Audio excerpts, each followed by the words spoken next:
Hi everyone, it's Lynn from the Stitch TV show. We've been working with Quilt Mania, and so we've got this new quilt that's going to be in Simply Modern. And I was going to just give you a quick tip on how to do part of it, but the reason I have this behind me is it's a new design kind of based on a log cabin, and I've been doing log cabins for years, and actually this was one of the first quilts I did, and I love log cabins, but I tell you what, I really love this design. So if you'll look, this is the block we're going to get ready to do, and I'm just going to show you kind of how to do this starting off point so that you can get started on the right foot. So be sure to check in and watch the rest of the video. Hi, welcome everybody. This is Lynn from the Stitch TV show, and I just wanted to give you just a quick walkthrough on how to make this block, which is Lustrous Log Cabin Block by Jeanette Bybee, and it's just this really luxurious log cabin in that I think it's kind of a marriage between a pineapple and a log cabin, but anyway, you have this really kind of elongated centerpiece that you're kind of basing this off of. So get your stuff together and we're going to walk through this. Now the quilt shows a dark side and a light side. It's really just the perfect quilt for two colors. I had some really pretty rich pinks and some dark browns, and I thought it'd be really fun to do a pink and brown quilt, and I think this is just the perfect black for doing a pink and brown quilt, so that's what I chose to do. But you can do any colors you want, but there is a dark and a light side, so there's two different sides, so when you're picking out your colors, think about that. And I'm going to walk you through this. You definitely need a ruler with a 45-degree angle on it, and that's going to make your life easier if you have that. And then you want to make sure you get a cutting mat, your rotary blade. You'll need a pencil because we're going to mark the back of some fabric, and then you'll need some strips of your light fabric and your dark fabric, and you're going to refer to the pattern for all the details on the strips and stuff. But the very first thing you're going to do is you're going to make this center, which is really what you're basing the entire block off of. So this center does need to be cut 2.5 inches by 6 3/8. What? 6 3/8? That's hard, Lynn. No, it's not. 6 3/8 is not hard. Just remember, it's the little line right before you get to the half mark, because 4/8 is half. So 3/8 is, you're going to count up 3. That's 3/8. So 2.5 by 6 3/8. The next thing you want to do is you want to turn it over. And because this is 2.5, half of that is going to be 1 1/4. So you're going to like move your ruler to the edge of this block that you just cut 2.5 by 6 3/8, and you're going to take your pencil and you're going to draw a line on the top and the bottom, and you can see I have those lines there drawn.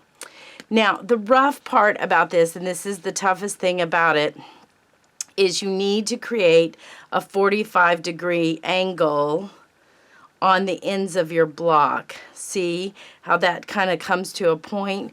And this isn't a point yet. So what we have to do is we have to create that. So this is the only tricky part about this.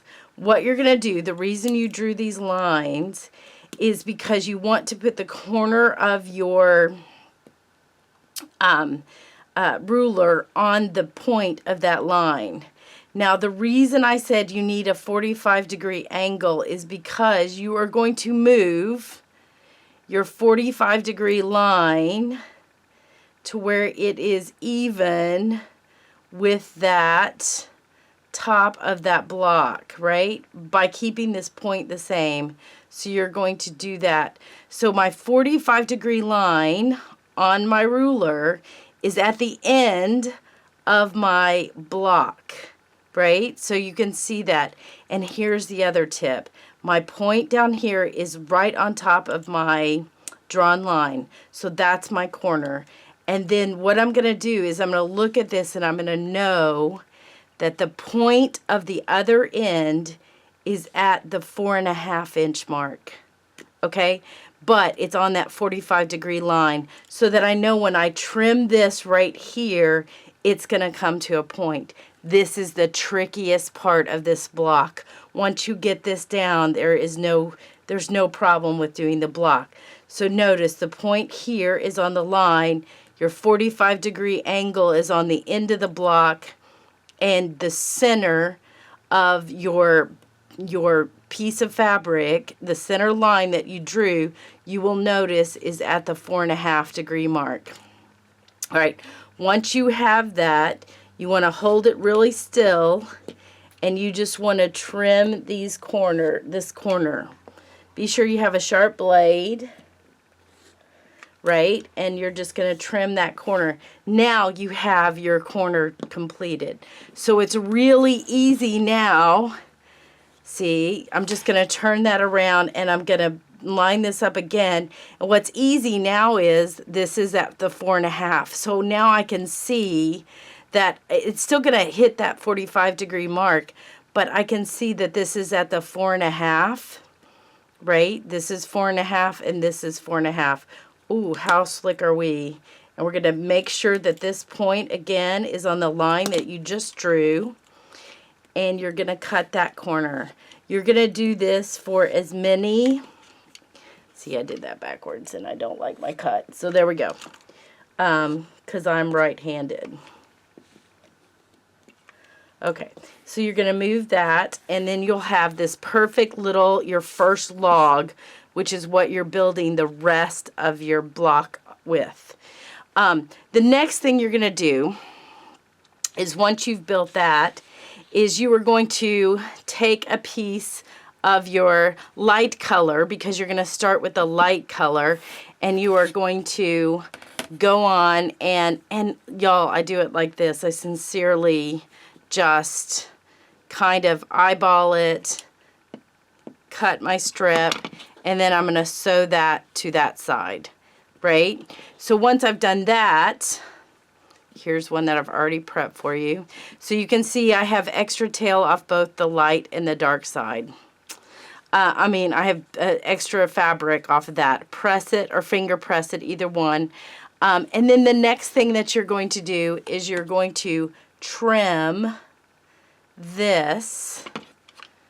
So you're going to line up your ruler to where you're going to trim that here so that this is a straight line. And then the other thing that you're going to do, and I like to turn it around because I like my lines to be on the edge of fabric.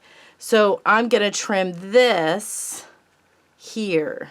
So I'm lining up the ruler here, and you can see where this is going to be the start of my block. The next thing I'm going to do is I'm going to pick another cute color, right? And I'm going to I eyeball it just because, you know, I don't need to measure it exactly. So my next log goes on right here. So let me sew that for you, and then I'll be right back to show you how to add the dark side.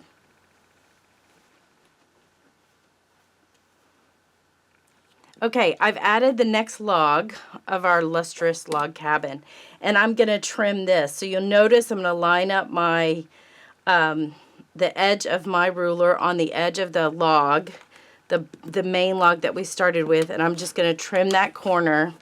And then I'm going to turn it, and I'm going to use this and line that up and trim that. So this is one of those blocks that you're really going to kind of trim each time. And I'm sorry, but that's the way this one kind of goes.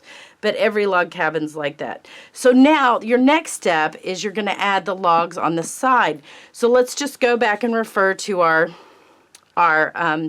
block. So we're going to start here. This is our first one, number 2, 3, and 4. Now it doesn't matter if you do 3 or 4, 3 or 4. It doesn't matter.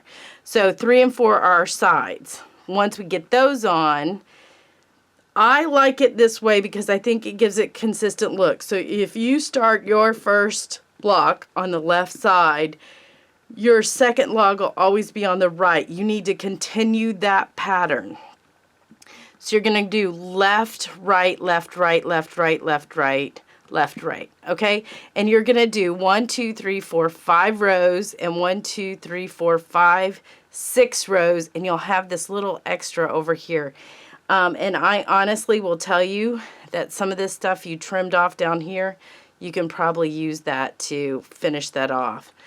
So you'll just continue that with the strips that you've cut. And I'm just going to sew these two on the side so you can see how I trim those up.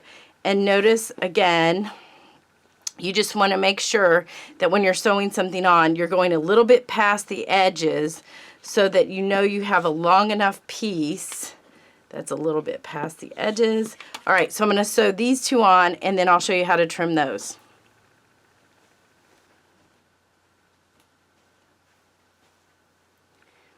Okay, you may want to press these, or I'm just going to finger press them. But this is one of those blocks that you're just going to keep pressing as you go, just so you can get it right. Now notice my new line of trimming is this edge, so that I'm keeping these lines consistent, right? So, and you're just going to go around, and you're not going to trim that. The main block we started with, you're just lining everything up to that edge.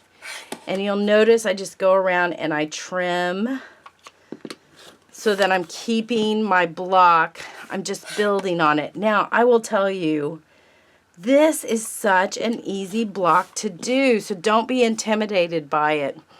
The next thing is you're going to take your pink again, or your light color, and you're going to sew that on this side. And notice I'm going left, right, and I'm going to continue that.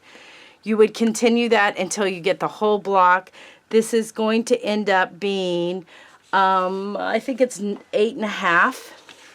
I'm sorry, 9.5. This will be 9.5 unfinished, 9 finished. And it really makes this just rich, luxurious quilt. I think log cabin blocks are just so fun anyway, but what a great take on a log cabin. So really want you to enjoy this. It's an easy block to do. You'll love it, and it just really has a great look to it. So be sure to refer to your magazine for all the instructions, and this was just a tip to get you started.